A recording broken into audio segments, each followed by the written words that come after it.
The Okayest Hunter podcast.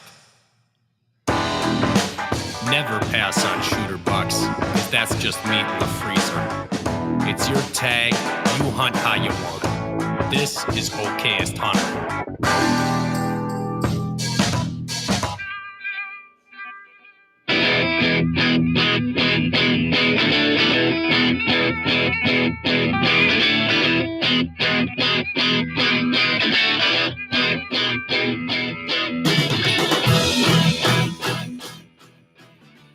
What's up, everybody? Welcome to the Okayest Hunter podcast, coming at you from the Okayest Hunter podcast studio. I am live in studio. I got Derek with me on the phone. Derek, how you doing tonight, buddy? I am doing excellent. How are you doing, buddy? Good, man. You and me can both completely relate to the craziness that is whatever the hell this sixth season is. This sixth season, this has been quite a spring. The families have been sick, and I feel like we were just kind of getting over it. And I know you said your little guy's not feeling well, man. I am ready for everybody to be healthy. Yeah, we just got back from vacay and whatever, and then boom, sick again. So it didn't make Everybody sense. was healthy on vacation, right? Yeah, we lucked out with that, but yeah, obviously didn't want to have you and Greg here getting all germed up and risking your family getting sick again. We appreciate it. But yeah, thank you. well, for those that are just joining us, thanks for hopping in. I can see the live folks jumping in here, and if you're listening to us in podcast land and you're just learning about Okayest Hunter, we are brought to you by Spartan Forge. Head on over to spartanforge.ai, and you can get 25% off of that membership or that subscription by using code OHP. I am drinking Drop Time Spirits all by myself over here because, well, it's been a day. Aww. Tuesdays, it's nice to have, a little glass of some bourbon to just take the edge off. Get in this. There you go. Cheers. I don't have a code for those guys, but cheers to them. And we got some new sponsors coming on board in June. I don't have a calendar in front of me, so I don't know what episode that's going to be, but stay tuned for some more discounts from other partners. Foam Fest is on the horizon, just some housekeeping things. We're working through some logistics with that. Stay tuned for more. I see more registrants or attendees signing up, so that's exciting. You can find the registration for that at okayesthunter.com. Click on the events tab, and it's the only event that we have happening, so you'll find it there.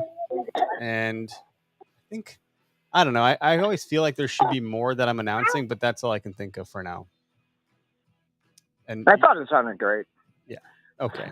That's good. I'll be turkey hunting tomorrow morning with Greg, so that'll be neat. We'll see how that goes. Woo woo! Yeah, you guys are going to have a blast. I think Greg is trying to get on right now. I know he was out looking for turkeys. The last text I saw is a little ruffled feather he must have found where I don't know if they're flying down out of the roost, but he's putting in the work for you, man. He's hoping to find something. Yeah, I'm excited about it. I'm not excited at waking up at 4 a.m, but it's okay. It's how it goes.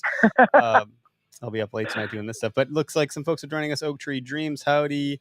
Hunt Orage. Am I seeing that? Hunt Orage TV? What's going on? Yeah, and then evening to free to prowl outdoors. How's it going? Matt at Strime, howdy. So we do have a guest with us tonight. We got let's see here. Where's Dave? Dave Thomas with Bowhunter Planet. Dave, thanks for joining us. Howdy. You guys, how's everybody doing? Doing good. You got a really easy name to pronounce. Doing well. I didn't have to coop it up. Yeah, it makes it easy when your name's Now it's funny because a lot of people don't know my name because Dave Thomas and Wendy's. Some people don't know that link, but when I was growing up, as always, Dave Thomas, the founder of Wendy's, and people would always be like, "Hey, what's up, Wendy's?" It was always that. And then now with the newer generations, nobody knows it, so it's actually kind of a nice relief because you don't hear it anymore. Where are you guys Very located? rare. Dave, We're out of Detroit, Michigan area. Oh, all right. Well, then, yeah, you're just across the big pond known as Lake Michigan. So not terribly far. Good time on the news. You got a coffee. I got a bourbon. Derek, what do you have? I got 3 beers that I just put in the refrigerator because they were sitting on the garage floor. So I'm killing a little time till they get cold. So right now I got nothing. We'll hear some cracking as we get the episode going. So, we I think, Dave, correct me if I'm wrong, but we met kind of through TikTok, I think. Yeah, man. TikTok's the thing, man. I love it. It's funny because so many people made fun of me for starting to work on that. Even companies like, "Oh, we're not doing TikTok." And it's like, okay. So then we did and it's funny because my kids got me into it. And that's why I was like, "Oh, it's not for me," or it's not for companies, and so as I'm getting into it more, to realize that I start playing with it, just a couple posts here and there. But then I saw what me to be the easiest chance to go viral on certain things, that in Facebook or YouTube or Instagram. So I started seeing these opportunities to link in archery, and it's always been the biggest thing for Bowhunter Planet um, to grow archery, grow the heritage. And I thought, man, this might be the way that, because these are all younger kids on here, and so they're seeing these posts and they're asking questions or being involved. It's like it's better interaction than any other platform I've ever seen at this point. It's Yeah, I've been saying it's the second coming of Facebook because it hasn't been this good since Facebook, was in its early days. I used to be able to make a post and get a couple hundred comments, and that's not a thing anymore. But it seems like it's a thing on TikTok, like you're saying. So it's just been a long time since I've seen this kind of activity, and the outdoor community, the hunting community, they're definitely there. So it's a great place to participate. Most of the engagement's positive. That's how, like I said, I think you and I came across each other there, and um, I think you've stitched some of our stuff. That's like a term for how to like share a post kind of and add your own 2 cents to it. Um, I think I just tried to invite you on TikTok, so I might hear some audio coming through. I don't know if it'll Yeah, I work. know what I did. Speaking of TikTok. I hit some button. I don't know what happened. I think I got it. Yeah. So tell us a little bit about, Bowhunter Planet. You guys have obviously a website. You've been around for quite some time and you put out tons of content. You have a podcast. Share with the audience kind of how that started, what it is, and how it's evolved. Yeah, yeah. So we started back in 2000. Sorry, I gotta shut this phone off. I keep hearing myself. We started back in 2009, but before that, we had the idea that we wanted to create an archery forum, which at the time, if you go back to that time frame, 2007, 2009, the biggest player in the game was Archery Talk. And Archery Talk was a mammoth, at the time, and they still are pretty big for their forum. But forums have obviously, as we know, have kind of, gone away as much. It's not as big as it used to be, but they still have their following. But anyway, so back then, Archery Talk was owned by Martin Archery at the same time, which was really interesting when you think about it. But so we wanted to do that, but then we kept telling ourselves, like, it's gonna be so hard to compete versus something that's so well established. Like, why would people want to come to our forum and go, and go walk away from theirs when they have such a large one already? So instead of that, we decided we would just create a community of bow hunters that could share content together, more like video and photo than words specifically. So there'd be some words like in descriptions and comments about the success story or whatever. But the bigger focus for us was the YouTube videos, the short videos, the test, what we called Test Lab for years. And that was basically bow reviews and product reviews of hunting and outdoor industry stuff. So that was kind of the big kickoff. We had it was actually originally owned by myself and Tim Mazarana, who's still on the podcast today. You'll see him on there. And then we invited a couple years later, we got two more guys to come in as owners and investors, Kevin Conlon and Jamie Nopum. And from that point on, it got kind of real serious when we did reviewing like the Matthews, the Hoyts, the Bowtechs, the Bears. Once those companies came on board, and this is something that's really important that people might not understand either, is that Bowhunter Planet is industry supported. And when I say that, I mean the companies all take part in the bow review. It's not like, hey, go buy a bow and then go review it. No, the companies look to us every year to show off their products. They don't make us do anything. They don't say we can't do something, which is one of the best parts about it. They just say, here's the bows. You please tell your audience what you think. So that's been an amazing part of it, that people just don't really kind of can't put their hands around. But it is a great, because to me, it's like a community. It's like they're all in it together. It's not like they hate each other and one doesn't, the other one won't do it. So that's been a very blessing for us and really cool project, I guess, getting them to all take part in this experiment that was called Test Lab for many years. And today we still do it, and we incorporated the classic series, which is what I'm working on now. And what I've been doing for that, it's a little bit different, is we have what we call Team BHP. It's like our Patreons. So people can pay a fee. It's like, I think our cheapest one is $5 a month, or you could just donate money to us, either way. But they join this group. We have a private group, And in the group, they get some discounts. There's some benefits to it as well. We give away some bows, things like that. But that money, we take that money and we reinvest it into this classic series idea where I'm going on to archery forums, I'm buying up old bows, I'm going on to Facebook Marketplace looking for old bows, eBay, and I've been able to acquire about 45 bows Holy that crap. are all older classic bows. Then we teamed up with our friends in the industry. We have so many friends because we've been doing this for a long time. So we reached out to Gas Bowstrings, A3 Bowstrings, and America's Best Bowstrings, all of which came on board right away and said, we're in, and I just said to them, hey, you guys are all doing this, just so you know, it's not just one of you or, and basically, if you restring and recable these for us for free, we're going to give you a plug in each of those videos you do and the bows you do. So they're all about it. So we got them to restring and it's amazing, right? 'Cause you send it to them, it's all messed up. It comes back like, it looks like it's brand new. So it's such a cool experience to do that with them and see what they send back. 'Cause a lot of them will put their best strings on or their coolest color coordinations. It's very, very exciting. Hey, Ben, how's it going? Those old bows, yeah, the old bows look all tricked out when you get them back. Yes, I saw they look the amazing. video, I just saw it before. You had the Bowtech Guardian on there, man, and that took me back. That was a sweet bow. Yeah, that bow is unbelievable. And I really wanted to show off the older styles, right? Like what was it like in 2005? What was it like in 1995? And to see the generational changes by decades is actually one of the most incredible things, especially on Matthews, because Matthews was for some reason the most, probably because they're around in 92, but they have the most information online. Like it was easy to find their historical specs for all their bows from 92 on. There's documents after documents showing advertisements, information. It's very simple. So it makes it easier on theirs. And you can see every decade what they changed is dramatic, bows like I just did the Silverhawk, XI Silverhawk. All I could find is people talking about it. I couldn't find any actual specs of that bow or information on XI. So some of them are just so difficult. Even ones like a PSE bow, I still couldn't find stuff on it, and PSE's still around today. There's still things I couldn't find. So, yeah, it's been an interesting process, to be honest. But other than that, we have the podcast, and we enjoy it. And I know what you guys are going through about being sick and all that. We had that issue. Our podcast is going. We're on season 6, and the Bowhunter Planet podcast, and it's been a lot of fun. We've talked to so many industry people. It's really incredible. But one of the things about our podcast that used to be all in a sit down room, we had our own studio room, and it was really cool. And we have like a 3,000-foot studio that we use for everything. And in there had its own podcast room with all decked out. I mean, we really went all out on it. Camera systems. It was so cool. But then COVID hit and we couldn't even go there anymore. And so we ended up using Zoom meetings like you guys are doing now.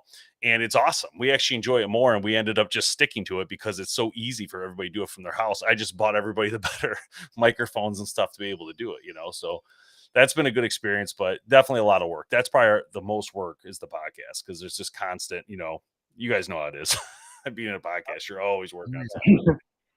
Yeah, whether it's like lining up guests or doing post production or like there's always tech stuff. We're looking at maybe changing up our camera system, even though we just redid it. I'm not super thrilled with it. Running 3 Mevo cameras and the switchboard is an iPad. And I think it's fine, but it creates a lag on top of a lag. And it makes post producing stuff via video not cool at all. So yeah, we'll see. And No, the I hear quality ya. is meh at best. Like I'd like to run DSLRs, but those have their own challenges too. So we'll see what we end up doing there. It's just a constant. Derek knows for the time that he's been with us, like shit's always changing and it's always causing problems. Every time I change something, it's like a new workflow and it's a lot of technology stuff for sure. So I can relate to that absolutely. How many episodes? You said 6 seasons? We're on 6 seasons. We're probably at like 500 episodes. Oh my gosh! Yeah, We try to do about 100 a year. no So spring turkey on that one. we're close to 100 a year. I think a couple years we were around 50 or 60, but the ones before were at 100. It was interesting. The coolest one we did though, and no offense to anybody else on the show, because I love everybody I've been on. It's been on, but Ted Nugent was insane. That guy, so crazy, man.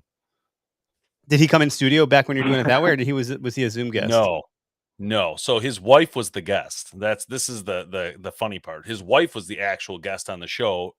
She wanted to talk about her new book for this workout program, and obviously she wanted to reach hunters because she knows hunters love Ted. And so, about 10 minutes into the conversation, he basically just hijacks the phone from her and takes over.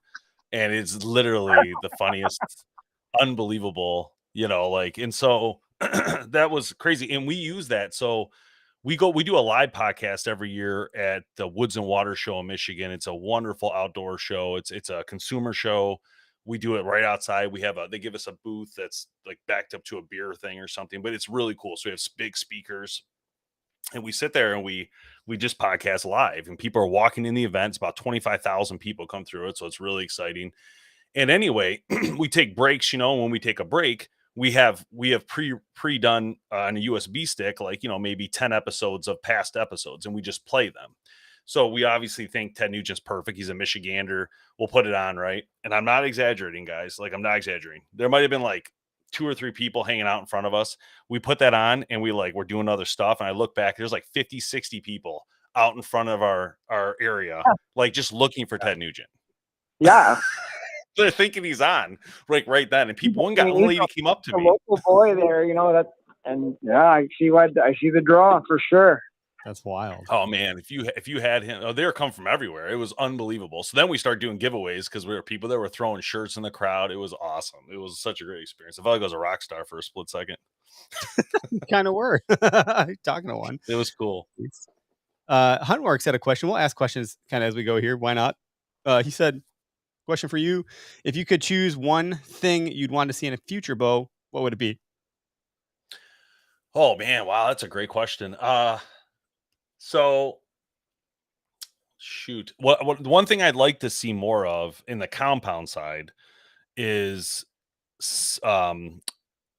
no, I would like to see the companies go back to a classic version. So for instance, I would absolutely love to see Matthews relaunch the Switchback as like a classic series edition that's still updated, right? But like kind of some of the old stuff still available on it. I think that would be the coolest thing if each company picked their best-selling bow and brought it back somehow. But if I was going to pick something for a new bow that has nothing to do with the classic side, I would just say that I would like to see dual limbs and not quad limbs. I'd like them to go back to the APA style right now, which is just a single limb on top, single limb on bottom. And the reason for that is the narrowness of an APA bow and the lightness of that bow, because of what we see now in like a Matthews bow, a V3X or a Prime or any of them. You got this huge pocket that's got 2 limbs and this huge pocket holding it together on each side of it, which makes it really wide. And I'm not saying it's not better. It's probably more stable and all that. I get it. But like, I feel like they should at least offer one narrow, small, lightweight bow. It's just, to me, lightweight and narrowness of a bow is really important for bow hunting. I'm not saying target shooting or 3D. I'm talking about a bow hunter. And so those are the things I would like to see. I'm not saying their bows are bad or anything. I'm not. I'm just saying what I'd like to see is the narrowness come back and the lightweight. Shave off those pounds. Wait to see if Derek has something to say about that. Well, I mean, that seems like a very logical. I mean, I know exactly what you're talking about right now, where your limb pockets are, man. Some of those bows, they feel like they're 4 inches wide, and everybody's cutting weight everywhere else on their hunting setups with the mobile hunting craze. What an easy way to shave off. I mean, who knows? You could shave off maybe half a pound or something, but then it's a little bit more nimble, like you mentioned. That's a great idea. I think it's interesting to consider bringing back old bows with updates. It's almost like, when they redid the Mustang and the Camaro and the Challenger, the Charger. Which one is it? Both. I don't know. And they look like the old ones, but obviously they're new and they're really nice. And I think that harkens back to this era where those cars were just so sexy, and paying homage to that. It's pretty cool. Like, if the auto industry can do it, I think the bow industry can do that as a limited release or a short run product or something. I have to imagine the tooling from the manufacturing perspective is challenging, right? They'd have to tool up for an older bow, and that could get expensive, or, maybe that supply chain is dead now, or who knows. Yeah. When you think of Matthews does it now, though. Even if a guy, they have the Safari. Sorry, go ahead. There's a leg. Sorry, guys. Go ahead, Derek. Oh, no. I was just saying, I think it's an awesome idea, and they would almost have to remanufacture, because, like Dave said, he's collecting these older bows, to do the classics review on. But like, you never know, what kind of condition a bow is, if it's 20 years old, 15 years old, and you just don't want to mess around with putting new strings on if the limbs are, spider webbing and are going to crack. So if they came out with a remanufactured of some of the popular classics, like you guys were saying, man, I know the Archery Talk forums and the bow site guys. I mean, there's guys on there who I'm sure would snap those up in a heartbeat. Even just from a Yeah, collector. I look at it. I look at like a premium market, right? It wouldn't be like, hey, you're going to get it for $800. You're going to probably spend Yeah, $2,000. And the reason I say that is you look at Matthew's Safari now, that bow is like $2,000 and it's a very limited run. So I would think they do the same thing with the Switchback, the Z7 bows that, and I've asked them this and they said the answer is no, but I will still keep pushing them on it for years to come, because I think that people would buy them. They would rebuy these bows, especially if you could just revamp them a little bit, maybe put a better cam on, or a little stronger limbs or whatever. They could definitely do it. I mean, Lighter there's no metals doubt. these days that they could make them with. I mean, they could retool it, but make it to appear aesthetically and functionally the same as the old ones, even with like old camo styles and so forth. But then have it Yep. have newer materials and all of that. Honestly, you got to just get the right marketing person that can then hop on that pony. I think it's a great marketing play, and people would eat it up. They certainly would. And then for you guys, so with the reviews and such that you're doing, Dave, like, are you doing any like comparing and contrasting of an older model to a newer model of like, specs and, speed and things like that? I have done it on a few of the videos, but to be honest with you, it's kind of pointless because it's such a dramatic change. Like, so if you'll see in a couple of the videos, I think it was the ultralight from Matthews. It was my brother's bow back in '94, and we've kept it throughout the year, so I had it.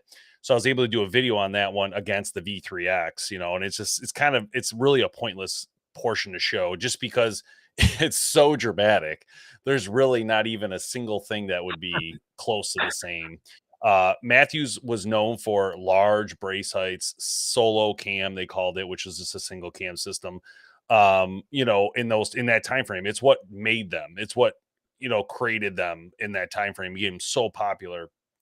And they kept that. They kept it all the way through the Creed, the Helium, the no cam, basically, and then they flipped and went to a dual cam, which is fine because it provided more power, more efficiency. I get it. There's a reason they did that.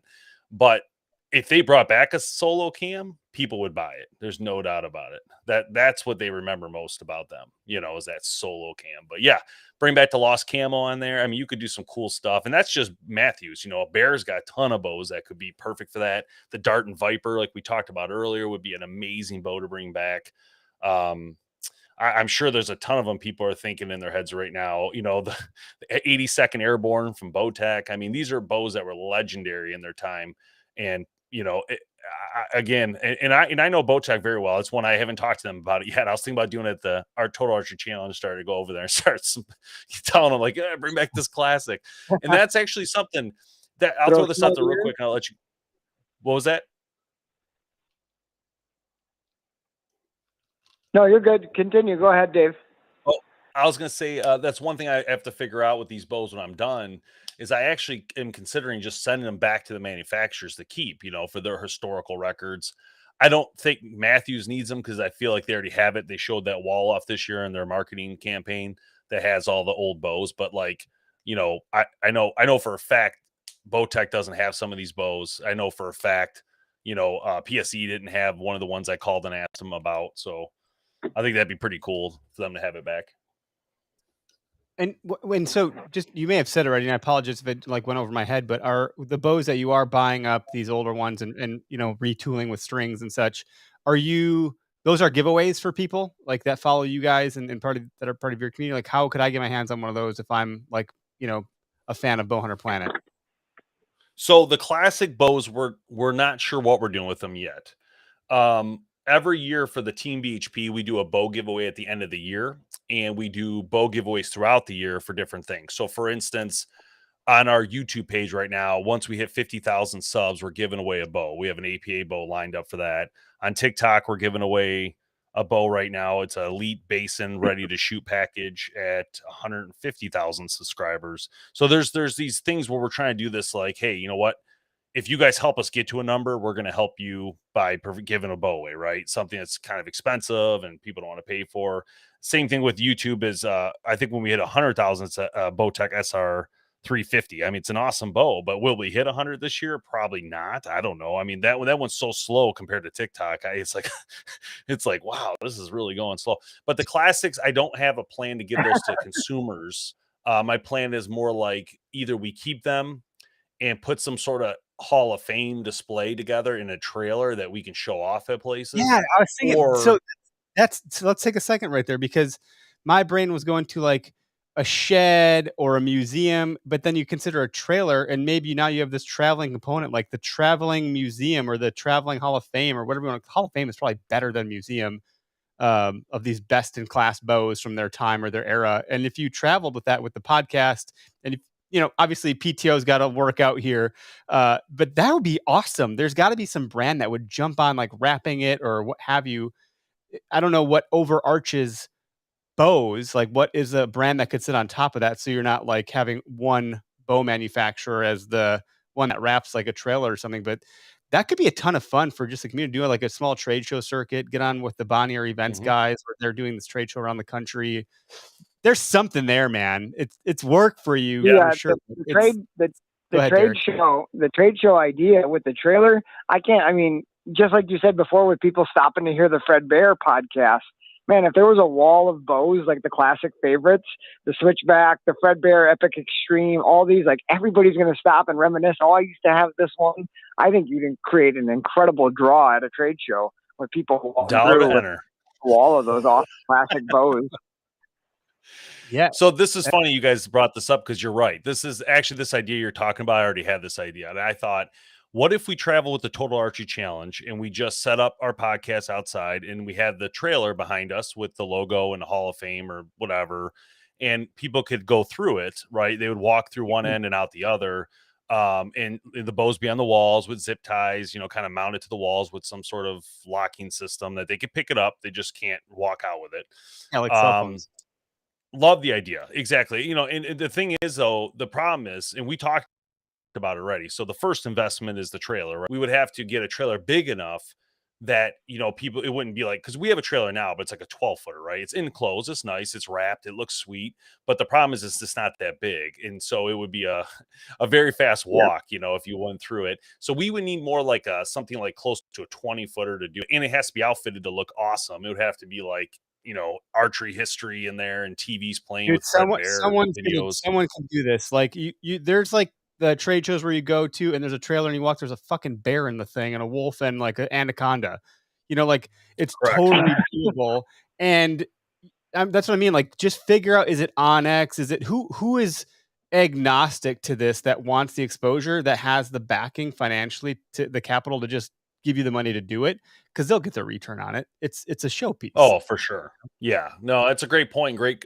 We haven't really went to our sponsors and supporters yet about it, just because we have to figure out. Our goal was to finish the classic series. Then at the end of it, come up with a plan. The other issue you got to remember too is travel time, who's going to take it, who's going, who. So we haven't really ever settled on that. So, like for instance, Total Archery Challenge, a great example. It's coming to Michigan in June here, coming up. We will be there. We're going to sit with Bear Archery, do our podcast with them live. We're going to go over to Bowtech's booth. We're taking over their Facebook page and doing a Facebook Live with them there. I mean, there's some cool stuff happening. I just got to figure out how to intertwine it into the show, right? So it's like, how can I get it on the show premise? Because Bear Archery has a lot of pull at that show because they give away the wrap, the trucks, and all that stuff. So they can absolutely get us on there and get the trailer on. I just don't know. Can we do it at every show? Can we? Because I think that show would be the best because you have all these archers. Yeah, I was gonna say, like, going through it. If you become what's called like a magnet, if you are a draw for a show, whether it's Total Archery, and they're a big enough draw by themselves, like people are going to attend it. But if you can garner even more attention and draw and magnetize people to come because you're there as an attraction, then the show people, Bonnier, whoever it's going to be, could fund that. I know here in the Midwest, do you guys have Quick Trip in Michigan? Is that just a Wisconsin thing? But like, What's it There's called? Love's, Quick Trip. There's Love's, Quick Trip. What's the other big gas station? Casey's. You could maybe get some gas station that aligns with hunting. That could fund like the gas or something. Like, hey, look, if we're gonna give people whatever gift cards here for at least Wisconsin. Everyone from Wisconsin knows it's Quick Trip. I hope to get them as a sponsor for our podcast. By the way, like I go to Quick Trip before I go to the Deerwoods every single time to buy energy drinks, piss, and like gas up my truck and buy snacks for the stand. So some of it's all about the fit. You could find some good fits for that, I think. Yeah, you're right though. Yeah, it's just finding Cool that idea. right company. I'd prefer it to be like a general company. That's the other Yeah. thing. Like the archery industry is awesome. It's just that it would be better if it was like Bath Pro Shops, maybe. right, Yeah, a they're big major enough. brand, right? Yeah, and they sell all that It'd stuff just be anyways. easier. 100%. Well, Yep, here we that are is doing correct. listening talk, and I can't help myself. I'm really sorry for all the listeners that we're nerding out on. But I guarantee someone listening to this podcast, wherever they're listening to it, has already thought about, oh, I remember the bow that I used to use. So if you're in the comments, which I see some folks are, like, what are some of the classics that you love? I know my dad, would talk about the Dart and Viper. But what do you guys do with like trad bows also and crossbows? Are you guys in those categories too? We are in new, not in the classic yet. Classic, I will do a trad bow. I've been trying to get my hands on a Fred Bear traditional grayling bow, Grayling, Michigan, instead of Florida. So I've been trying to work on it. It's very difficult. They're very expensive. You're talking $4 to $1,000 to get your hands on one. So I try to spend around $200 a bow, 250 in general, maybe 300 with shipping. We're trying to stay in that range. Just because when I bought those Fat Creed and Z7, it basically cost me $600 each used. And think how old those are. It's so Wow. hard to get your hands on them, Yeah. and they're still so expensive. Interesting. Huntworks asked if you're going to be. I got a question for you, Dave. Go ahead, Derek. Sorry, the leg is real. As soon as we started talking, I walked down in my basement, and I had a buddy who not too long ago was at like a thrift store, or I don't know if it was a rummage sale. It must have been a thrift store because it would have been probably too cold and snowy for a rummage sale here in Wisconsin. But he picked up a bow for me. He knew I'm left-handed, so he found this old left-handed bow. It's a wooden bow with two plastic wheels, made by a company called American Archery. And they're out of O'Connell Falls, Wisconsin. It's an American Archery Coyote. You ever heard something like that? I have not. That is old. That's got to be in the 80s or 70s. Yeah, it is a relic. It's got a little sight, one pin sight mounted on it. But to kind of go with your point that you were talking about the classics, man, he gave me this bow as kind of like a gag joke since he picked it up for a couple bucks. But the whole time I've had it for a few months, I'm like, wow, I should really shoot that and maybe turn it into a bow fishing bow or try to kill a turkey with it and just like bring back the relic. And as soon as you started talking about bringing back the classics, I was like, oh, it's like the same idea. That's like awesome. He's onto it. You guys got to get a shirt that says bring back the relic and do some sweet design with some old ass bow that you guys be surprised, man. I got one. It's a whitetail specialist, and it's a bear archery whitetail specialist. It's got to be 70s, and it's got a couple wheels and levers. It's unbelievable. Working on it. We were just talking about we need to do that video soon, and I'm a little bit nervous to shoot it, to be honest, because I don't want to blow up my face. But I guess I got to do what I got to do. I have to wear goggles for that one. But that's very understandable worry, though. I assume you guys have reviewed the Oneida bows. It's so funny you brought up Oneida. So Oneida used to be by Claude Pollington in Michigan for a while. So it started in New York. Somehow Claude brought it to Marion, Michigan, and it was moved to CP Oneida. And then we did a lot of work with Oneida in 2011 to 2013. I mean, like we were helping them with marketing. It was crazy with the stuff we were doing with them. We would drive up there and, so we did a lot. We originally covered all their bows. But over the past few years, we have not. And in fact, that would be a good bow to get back on to the classic. But the problem is they're very expensive, even used. Like, I mean, you're probably still looking at like $600 to $800 used for an Oneida. Because you just can't get them the way they used to be now that Bass Pro owns them. At least the son, I don't know if Bass Pro directly owns them, but the family owns them. So I did a lot of work with them. That's one of the slowest bows I ever shot in my life, and I'm not afraid to say that. It was terrible, terrible slow.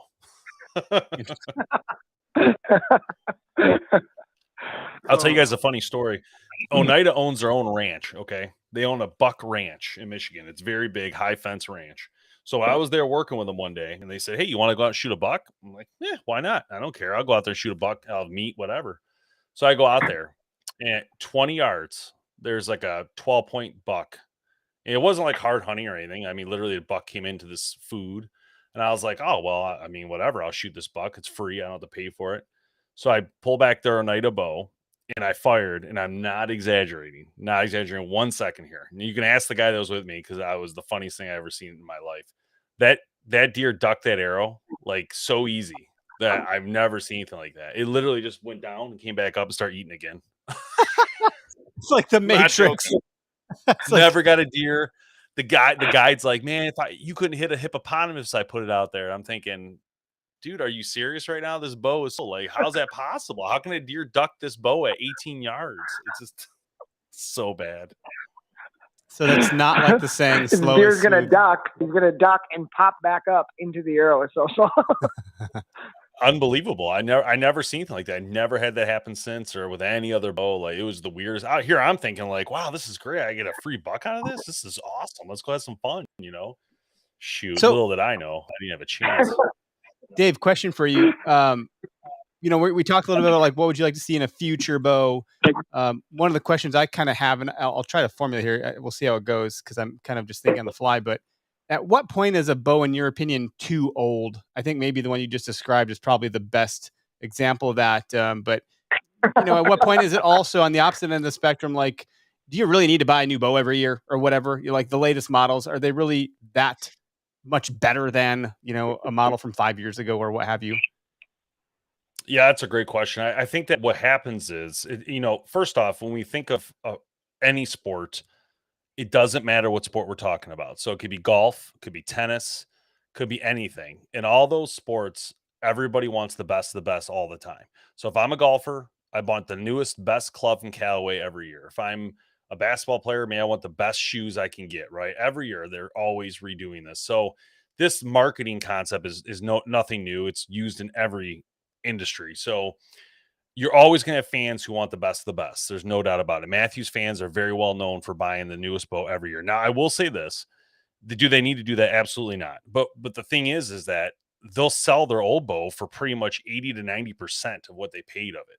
So really, they're not paying much to upgrade each year. So it makes sense in that Like getting case. a new iPhone every year, right? To some degree. Correct. Like, If you can sell the old Yeah. one and get back Yeah. most of your money, do you really care? I mean, is it worth it to you every year to spend $100 to get the latest iPhone camera? Probably, because you have a better camera, So if you look at the bows today and what they're doing, there are differences for sure. Are they high tech differences? Yes, in some cases. So, like a good example is the 10-point Nitro 505. Fastest crossbow in the world right now. And what did they have that last year? No, right? You couldn't get that. Now you can. So those are the types of things, the V3X, the V3. So you have the Matthews V3X, which add the bridge lock that you can put a dovetail right through the riser. It's genius. It's a really smart move. But do you need it? Absolutely not. Of course, you could use the V3 from last year, the VXR. I mean, whatever. You can use any of those bows. They're fine. And I'll say this, after shooting some of these old bows, I'd still kill some with that switchback right now. I mean, that bow's from 2005. So, no, there's no reason you have to upgrade, and there's no time limit. I would say if you keep your bow in great shape, redo the cables and strings on every couple years, you should be fine, but you always want to check for limb damage, things like that. But I don't recommend a bow more than 5 years old. I mean, honestly, why would you if you can at least stay updated every 5 years, in my opinion? But it's just up to the user how they want to do it, No, that's helpful. Honestly, like we have, we're giving away 2 Bear Legit bows from Bear. They sent us a couple. We're doing one this summer when we have those guys on for a podcast, and then we're going to do one at our Foam Fest event. Location's likely going to be Hubbleton Brewery, and it's a chill. This is not a big deal thing, but we're excited to do that. But the Bear Legit, from what I can tell, seems to be like, I wouldn't say beginner bow, but it seems like it's more on their models or how you would like look at their whole lineup. I don't know how I was going with this, but trying to figure out, oh, that's what it was.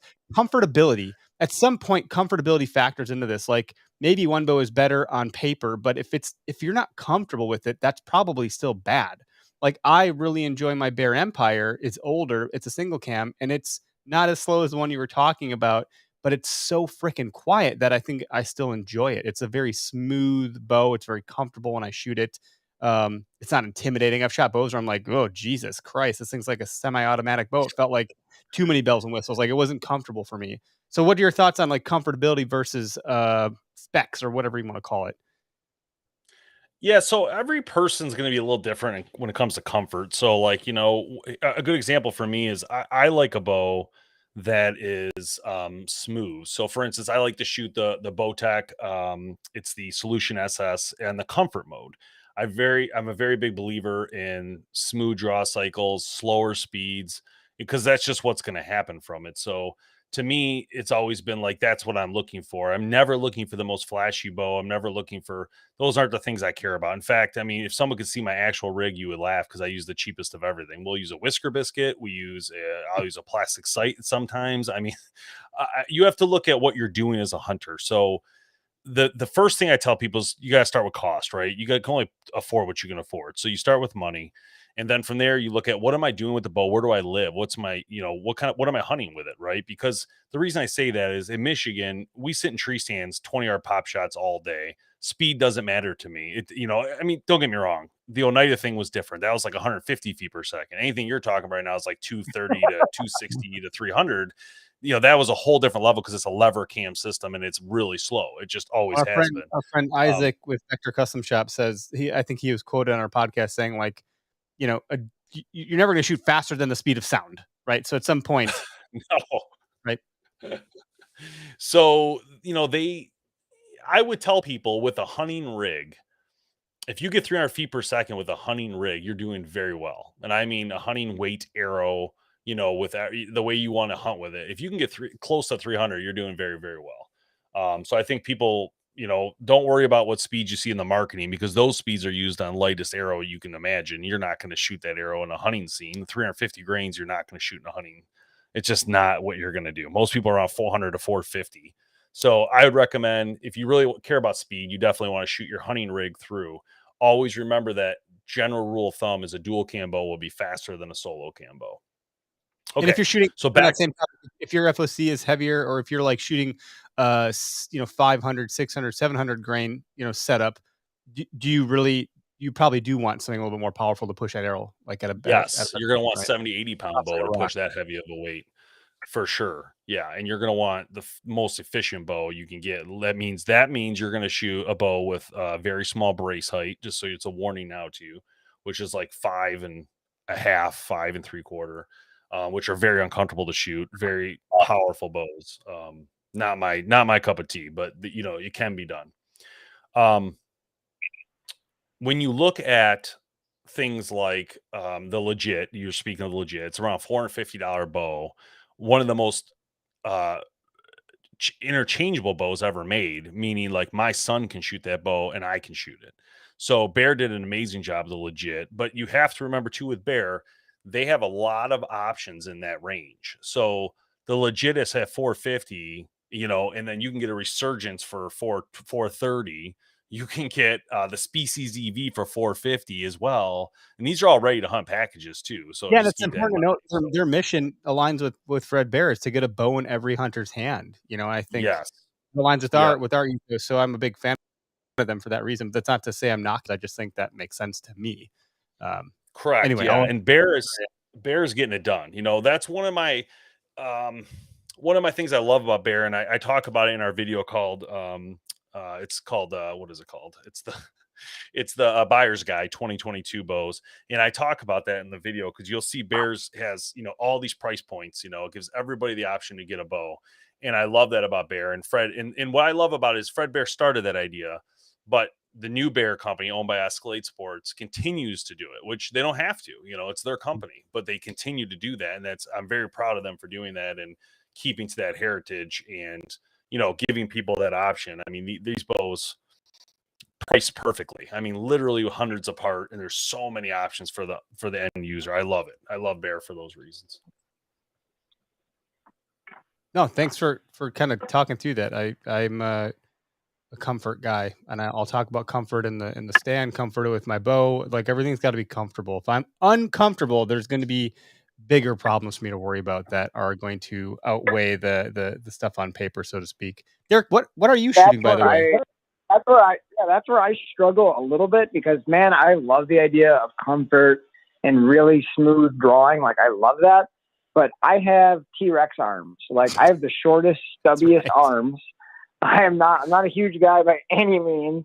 And so with the shorter draw length, it always comes slower speeds just because of the leverage. So I've always found myself trying to get good penetration and shoot, figure out the best combination of speed and weight in an arrow and draw length.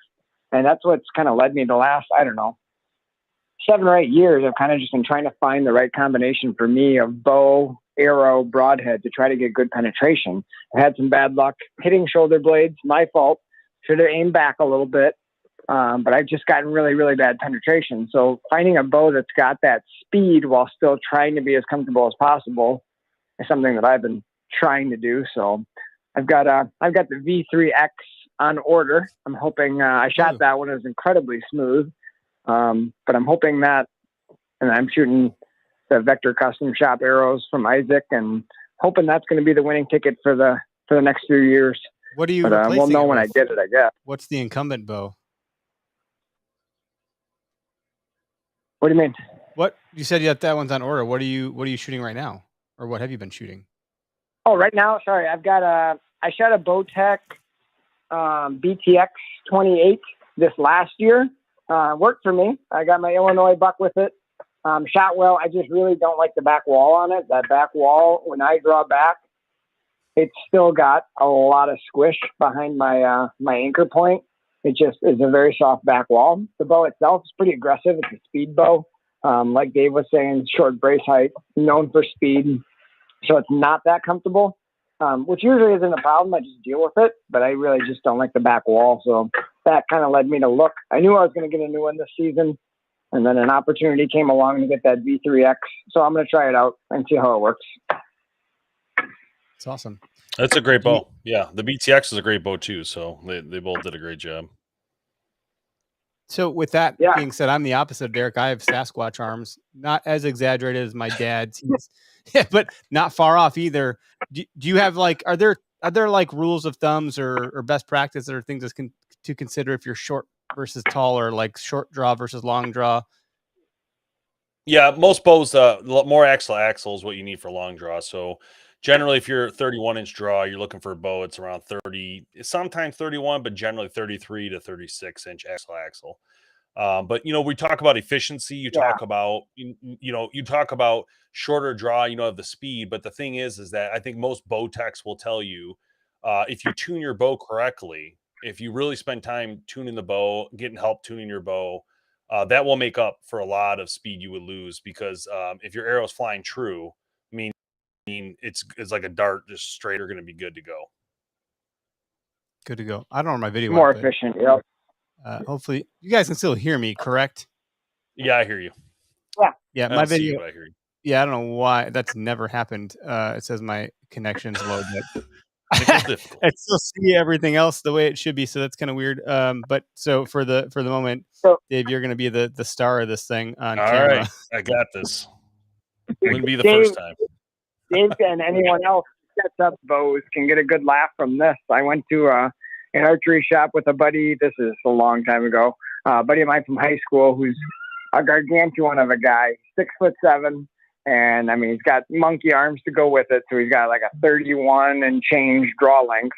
And somehow the gentleman at the archery shop let him buy one of the Matthews, the 27-inch model, whatever that was, what the heck was that called, Dave? But it was a 27-inch axle-to-axle bow, and he had a 31 and change draw length. And I just was trying to tell him, that's not right. Don't do that.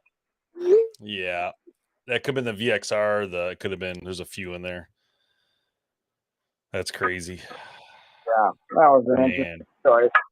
It looked so weird when he drew back the draw length. The string was at such a severe angle, it just looked crazy. Looks like as I said, Greg actually made it, so he's here now. I'm gonna unmute him. So Greg, just a heads up, you're on the show. Greg's here if he has any thoughts to kind of start to input. I don't know if you've been listening along, Greg. Yeah, I just got a little bit of it. Sounds like we're talking about what bow we shoot and what arrow we've got and all that fun stuff. So, Hope the dog's feeling better. well, she is now. We got it all scraped up out of the hallway, so it's all good. Sorry, buddy. It's a good thing no one's here in studio because we got cat puke everywhere. I don't know what's going on with my cat. Yeah, like it's not cool. So I can relate to that. But Greg, what are you shooting? Are you shooting a Matthews, Greg? Right, you are. Yeah, an old Halon 32. How old is that Halon 32 when you say old? 6 years old. And when did you restring it last year? Yeah, and I need to restring it again this year because I shot so much with it in the basement that its string's looking pretty rough. So I'm going to be taking it in on Thursday and dropping it off. Greg has told me to restring my bow since I met him, and I've not done it yet. So I don't know what the rule of thumb is there, but that bow still sells for $700 used, $750, bare bow. Wow, that's unbelievable.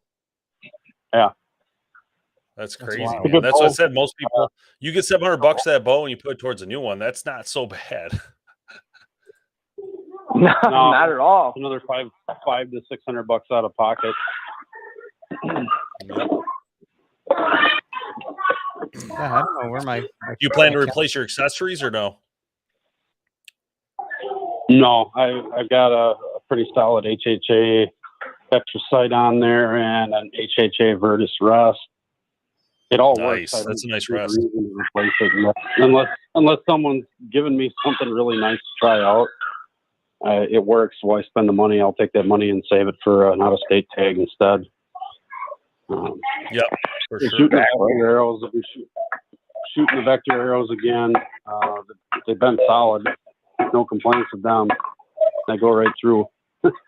Derek, is that your kids playing a drum set with pots and pans? Yeah, everybody just came into the house and the wife's got dinner ready, so it's getting a little crazy in here. The neighbor boy is over. So I might actually have to let you guys go. I'm sorry. Thanks for the input, buddy. Just in time for Greg to pop in. So thanks, man. Yeah, all right. Well, hey, nice to talk with you, Dave. You guys have a good one. I'll talk to you later. Thanks. See you. All right, bye. There we go. Poor Derek. That's the best part of live. You get the real deal. There's we don't edit stuff out either. So it's a real gem. People that listen, it's authentic, right? That's the word we're looking for here. I'm gonna send you this live thing on TikTok again. Let's see if we can get to work.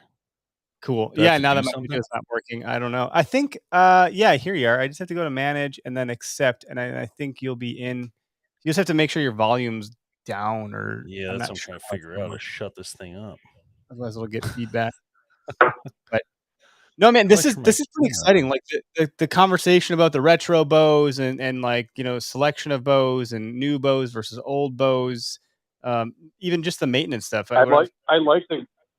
Go ahead, Greg. The content you put on your Instagram page with all the retro bows. I mean, a lot of that stuff was kind of bringing cool memories of bows that uncles or friends had shot in the past, and and I even had some of those bows that were in between models of some of the ones that I saw you posting and talking about. So it was pretty neat to see all that stuff. Yeah, I'm glad to hear that. That's the whole point of that. What we did with that program, the classic series. Our thought was, again, the nostalgic of it was the main reason I wanted to do that. So it worked out good, I think.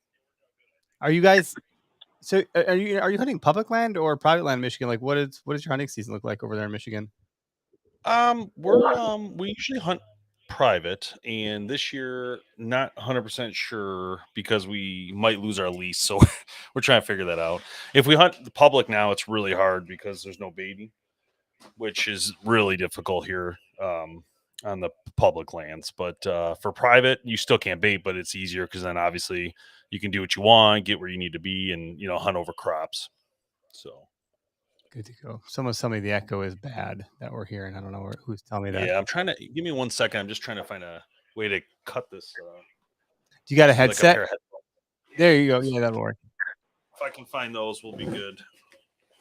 My camera, who knows where that went? I have no idea. Everything appears to be working except for Restream, so I have no clue what. That's literally the first. It's always the first time this stuff happens is when we're live, of course, trying to problem solve things.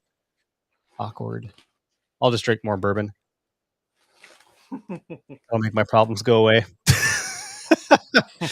Oh boy. Greg and I are gonna turkey hunt tomorrow morning. I was telling my wife I'm gonna get up at 4:00, and she laughed in my face. But it's real, Greg. I'll get up at 4.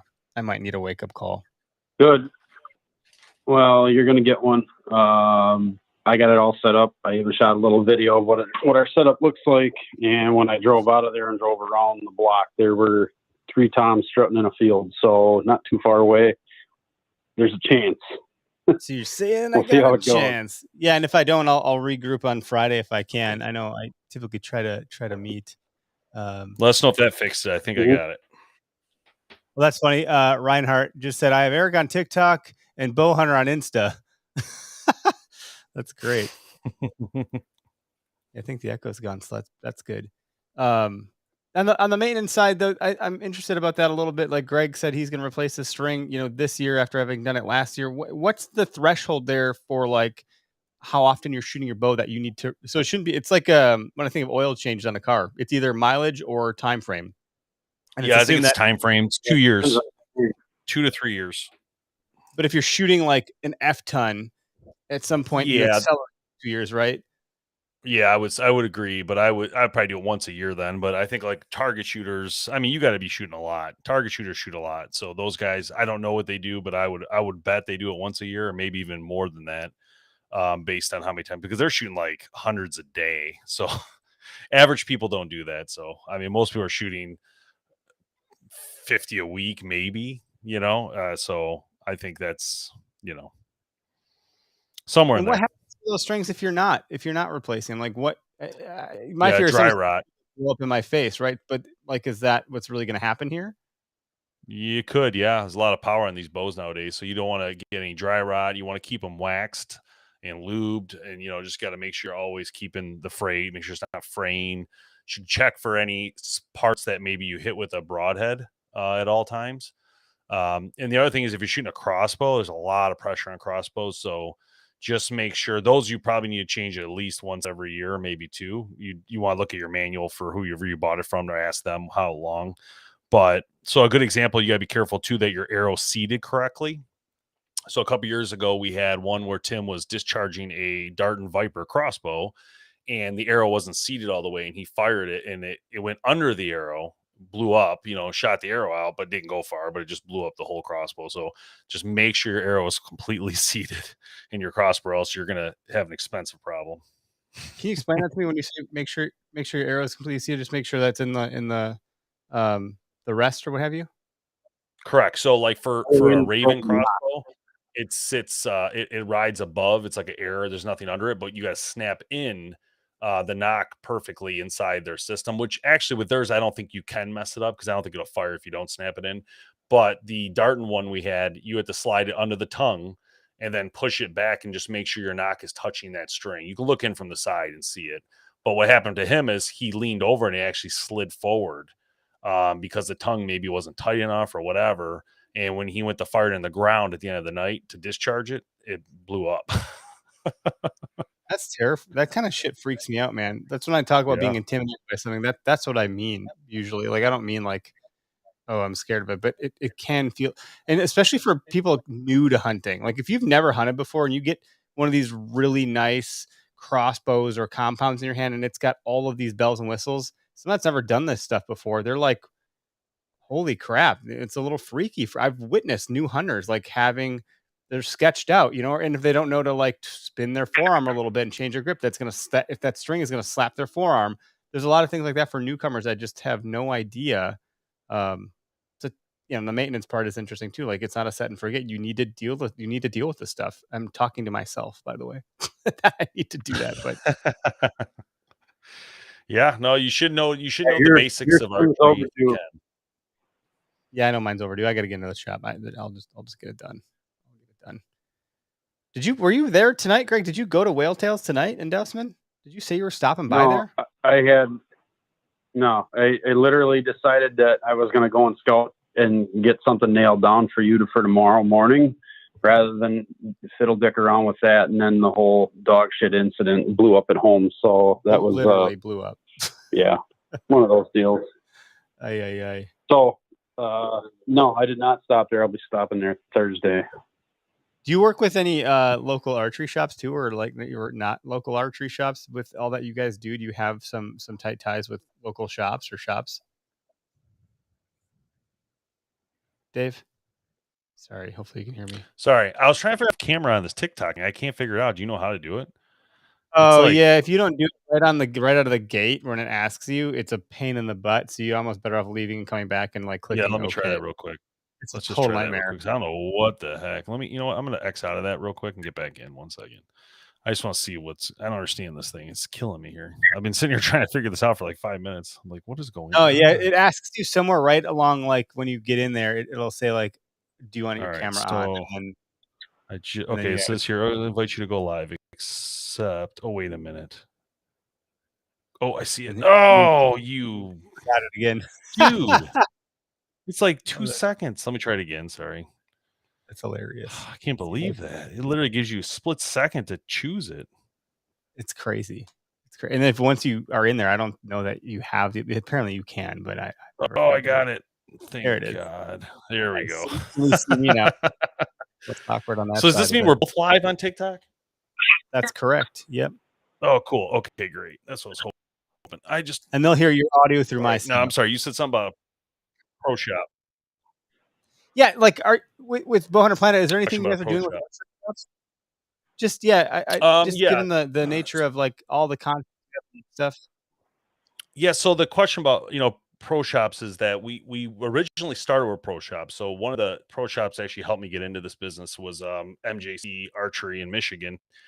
Jim Morrow, great guy, knows this business inside out. Jim let me sit with him. So I used to have every other Friday off at my job. And so I go sit there on the Fridays I was off all day. Like I go in early, help around the shop. And I would sit there all day and just take it in, right? Like, what does this business look like? Like, how do I do something in this industry, right? Like, and so I started learning a lot about, just sales. Like when people come in, like they just were drawn to Matthews and different brands. You could tell exactly what they were looking for when they came in. At the time, I think Jim had Matthews, Hoyt, and Primers, big ones. And people come in and be like, I'm looking for the Prime, or I'm looking for the Hoyt, I'm looking for the Matthews, right? So it was a great experience to learn. And originally we had started with the idea that we could do, the pro shop would give us the bow and we would, review it and give it back to them. And that worked for a little bit and it was fine for a little while. But the problem is these guys are focused on sales. They don't really care about bow reviews. And, so as time went on, that got harder and harder to do. So that's when I decided we had to go direct to the companies. So we never worked with pro shops again, really, after that. We do try to promote pro shops when we can. I'm working on a new series eventually. It's going to come out called the Pro Shop series. And it's going to basically be a pro shop giving us a bow to review.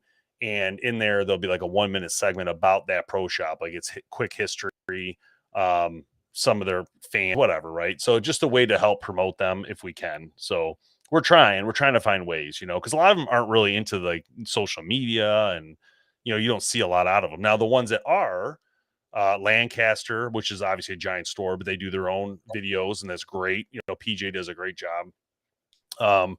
Mike's Archery does a great job.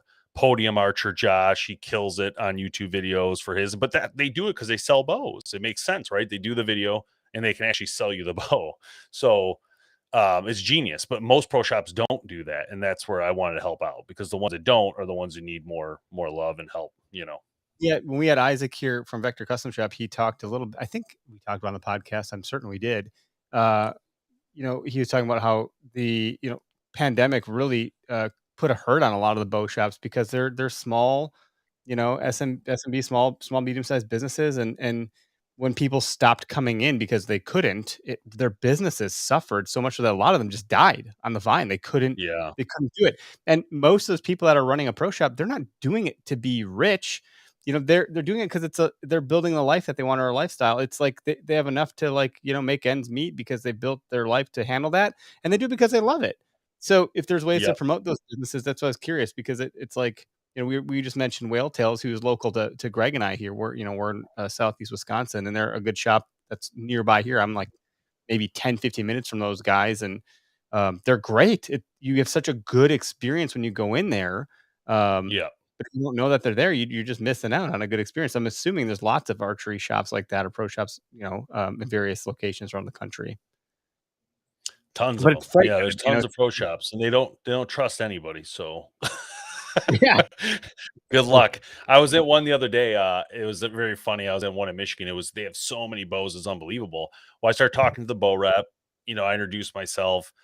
Eventually, we're just chatting at first, and then because I knew a lot, and he's like, a lot, like I'm like, well, I kind of work in the industry, so anyway, then the owner walked by and he's like, oh, hey, this is Dave from Bowhunter Planet, he does media. I could tell the owner was like, oh, I don't, what do you want, what are you trying to get, so you know what I mean, like, so I was just like, okay, I'm not even gonna I'm good, but that's what I'm saying. They're always like, they're very, like, hey, you gotta kind of, it's like the mobsters, right? You gotta know somebody to get in. You can't just walk in there, Donnie Brasco. You know what I mean? Yeah, everyone's trying to sell them something at some point, so they're probably a little Yeah, everybody's callous. trying to sell them something, so it makes sense. I get it. They're gonna have some be skeptical, of course, but so it's a little bit harder in that point, right? It's hard for them to understand what you do or how you do it, so that gets a little tricky.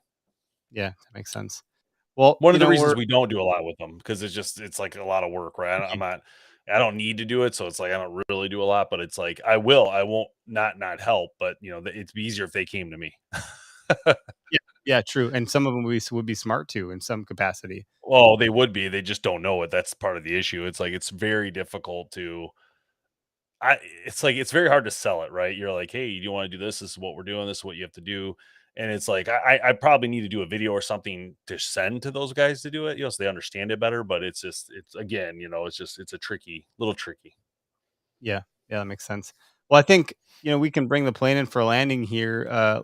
Maybe wrap up with where and how folks can find you, because I know you have a couple properties. I think I even saw at one point someone said, "Why do you have two different colored logos?" So maybe just kind of help people navigate to where they can find you and some exciting things you have on the horizon. Just to recap. Yeah, very cool. So we can find us you can always go to bowhunterplanet.com to kind of, that's our center stage. You'll be able to get access all of our links from there. If you go to YouTube, you can type in Bowhunter Planet. We do have two different colors. We have three different logos. Green and orange are just there's no signification between them. To be honest, I just kind of use them whenever I feel like more green than orange. So it's not like a big deal. On TikTok, though, you need to verify it's our account before you think it's someone else. For some reason, this is happening all over TikTok. It's not just us, but people are, scamming people, acting like us, acting like other brands. So I suggest just double click it, make sure it's the 100 and something thousand followers, right? I mean, that's how you need to look at it. If someone send you something to click, don't click it. It doesn't matter what platform, Instagram. We also have the Bowhunter Planet podcast logo, which is a little bit different.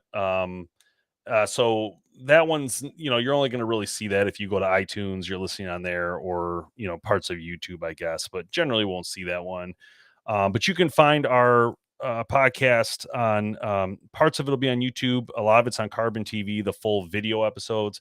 And as far as iTunes, you can get the full audio episodes, which is pretty cool, because if you still listen audio wise, there's no change. But we just moved to Carbon TV for video productions. And then we do have the live show. So YouTube, you'll get the notification. Tomorrow, we are going live on our platform. Will be all very exciting for anybody who has arrow questions. That's when you'll want to tune in, because you can ask any arrow question to Nate, because he's a cool guy and he knows his stuff, man. So it's last had him on, I was just asking so many questions. I'm like, I gotta stop asking questions and save something for Q&A, because this isn't people probably have a lot more questions than I do, especially with weight and how heavy to use, 70 pounds, whatever it is. So And but yeah, other than that, for a second, all over. What was that? What was the last thing you said about Nate and the arrows? So he going over the weights of the arrows with what poundage and stuff, like those are great questions people bring. I was bringing to him last time, and I thought I better stop asking all these questions and say something for the live feed, because I knew we were doing the live feed with. So I wanted to make sure, I save some of those so people listen to the podcast and know the answers already. Like Ben's a huge fan, so he probably already knows that'll come up. But the good news is the consumer can ask. It'll be a Q&A for consumers. So it'll be a great time. If you have any arrow questions, that'll be the guy to ask. Doesn't even matter if it's victory or not. So pretty cool. That's awesome. That's super cool. No, thanks for sharing all that. It was a fun episode. I really enjoyed the kind of talk track that we went down here. Hopefully people like went down memory lane and got some good input from it. So we appreciate it. And I think, what is the date today? Today's the 24th. Tomorrow, I don't know when your guys' podcast airs as far as like when you have them to camp, but I think we're guessing on your podcast tomorrow night. Correct. Yeah, you guys can bring everybody you want. And it'll be a lot of fun. We love doing our podcast is like our fun time. So we just kind of mess around, and you'll see. Actually, Tim won't be on tomorrow, unfortunately. He has a kid thing, which is disappointing because Tim's hilarious. So I think it's me and Jay. And I think, and by the way, I want to thank you guys for getting me into this calendar thing, because I swear this has been the biggest lifesaver to my podcast. Yeah. Like once I found it, I thought, what is this? And then I ended up signing up, and it literally was the best thing that ever happened to me for the podcast, because I used to do it all manually. I didn't know that this existed. I used to so also, thank you. and it Thank was you guys. it used to be a damn nightmare back and forth. And we only do this on Tuesday nights at a set time. So it's kind of like, here's a link, pick a Tuesday. And then there's a lot of automation you can bake into it. Like, you should, after we're done, get a request to give us a review also with a link to do it. Wow. And so there's follow up on it. There's alerts on it. Like, hey, by the way, we're recording. Like, hopefully you're ready. I think you probably would have got that message, but I didn't send that. Yeah. Like, yep. So the automation's working, which is fantastic. So just so you guys are aware, I will turn your link on tomorrow. The link will be in your email already. So it's already a Zoom link. We already pre-did the Zoom links in there. So Perfect. It'll be on about 45, just so you're aware. And then we have to be off by 6:40, because I have to turn that live feed on at 6:45, just a heads up. So if we want to start a little bit early, we can at 5:50. It's up to you. I'll have it on at 5:45 and I'll be ready. So if you guys can make it a little early, that's great. If not, no worries. But we'll get it done. It'll be fun. I was hoping I had you guys in the 8 o'clock slot, because then we didn't have a time limit, but that's okay. We'll get it done. Yeah, It'll be fun. I picked earlier just to my wife takes the brunt of the stuff with the 3 kids we have. So I'm like, if we can get it done I sooner. hear you. But yeah. No, thanks for joining us, man. We're going to end the live stream. I'll end the TikTok live as well, and then we can debrief for just a second here. And thanks everybody that tuned in and participated in the comments. We always appreciate it. Thank you, guys.